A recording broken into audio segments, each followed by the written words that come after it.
Hello my friends and welcome, my name is Dennis and this is the latest update from Ukraine. Let's go to the military map and to Bilohirivka, a very famous village since they tried to get it for a long time and actually they got it around 2 months ago but were forced back by Ukrainian army. Now they're trying again to get this village under their control. I think no house left from that village and it was yesterday, you see, and now they moved their forces very close to the village and now they are in the suburbs of that. In general, it doesn't mean that Ukraine loses the initiative in the region, but Russia got more reinforcements. Already we know the information that they have 100,000 new mobilized soldiers enforcing Russian army. And that makes our counteroffensive action a little bit difficult and not as fast as it used to be. And I still expect that success of the Russian army is temporary and we're gonna throw them back to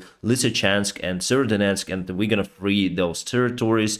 I'm sure about it. Plus, if we go on the south over here near to Ugledar, you see that it was yesterday and it is today. Russian army is very close to Pavlovka. Before it used to be a gray area and now Russia is confirmed took this part of Pavlovka. But still, this move is not a game changer in the region. However, now we have the information that Russia probably may use their reinforcements to cut Ukraine in two parts. So our intelligence services saying that Russia may try attack from Sumy region towards the south and from Zaporizhia region towards the north. Personally, I think that they may try to do it, but will not be successful with their actions because they are simply in lack of resources. They are mobilized soldiers are in lack of motivation and critical equipment that every army needs. In the very beginning of this war, it could be possible if Russia would not spread their intentions to take Kiev or other parts.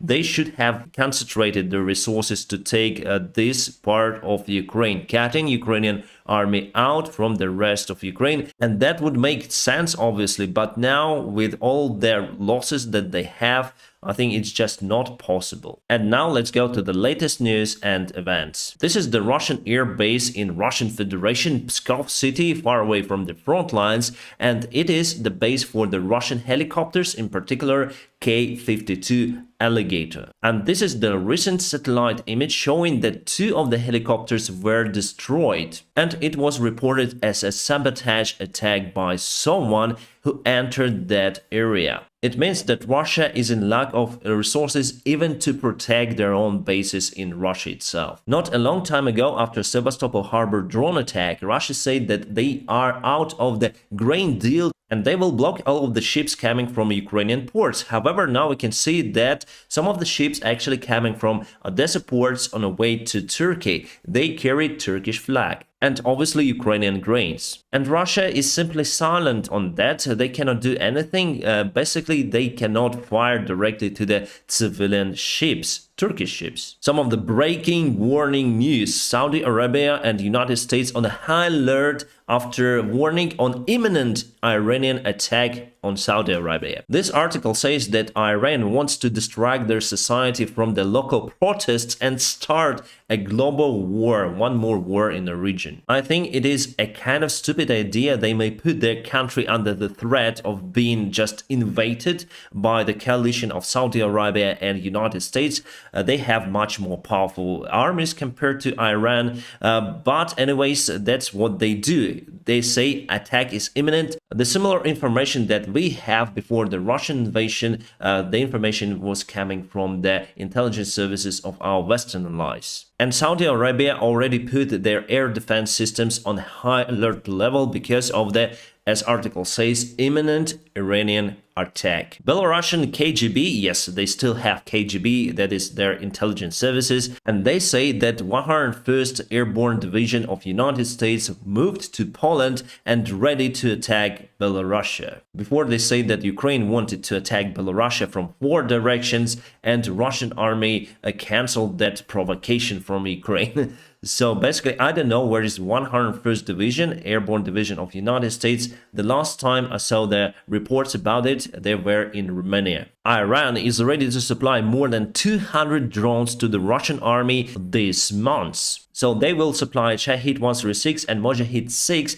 They have been already in use in Ukraine, but they will provide Russia with Arash 2, which is more sophisticated drone and may carry more explosives. Also, it flies much faster. However, from the picture as I see it, it has the piston engine, so it's not a jet drone or something. My friends, you see this upload quite late because we have blackouts every day for around 8 hours, sometimes more. So that is how Kiev looks in the evening.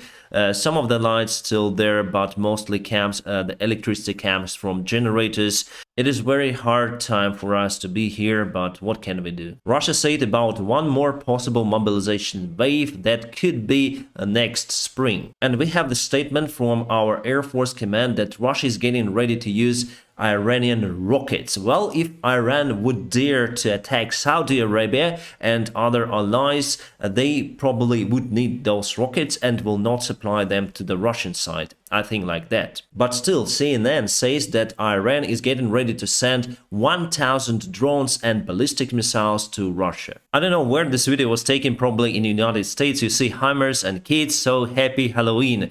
They have some of the explosion and candy there. So kids are kind of happy. Hard times, hardcore Halloween.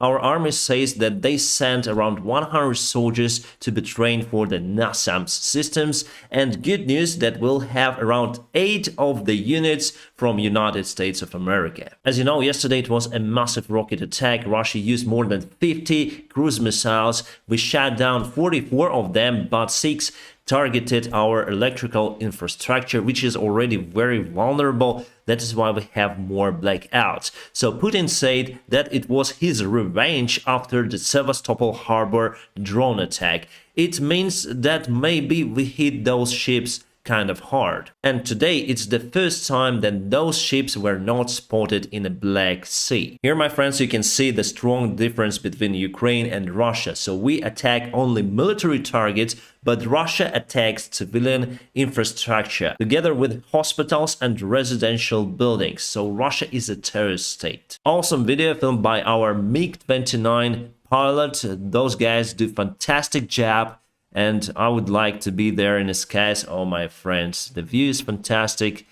The last time I saw that view was February this year, just before the war had started. And I really miss flying. The RST system is very effective. During the recent attack on Kiev, they shut down all of the missiles, showing 100% effectiveness. More news about the Iranian ballistic missiles. For now, Pentagon doesn't have the information that Iran is ready to send those to the Russian side. It is very encouraging as for me, because those rockets are much more effective compared to Russian-made and also very hard to intercept. My friends, sorry I didn't upload yesterday because I had some kind of food poisoning. It was very hard for me, but now I'm more or less okay. And I'm gonna keep you updated on situation here in Ukraine. And if you want to support this channel, press the like. If you want to support me financially, there are some of the links in the video description below. You may support me on Patreon, PayPal, or Donatello, whichever is more convenient for you. My friends, I wish you a peaceful sky wherever you are. Have a great time.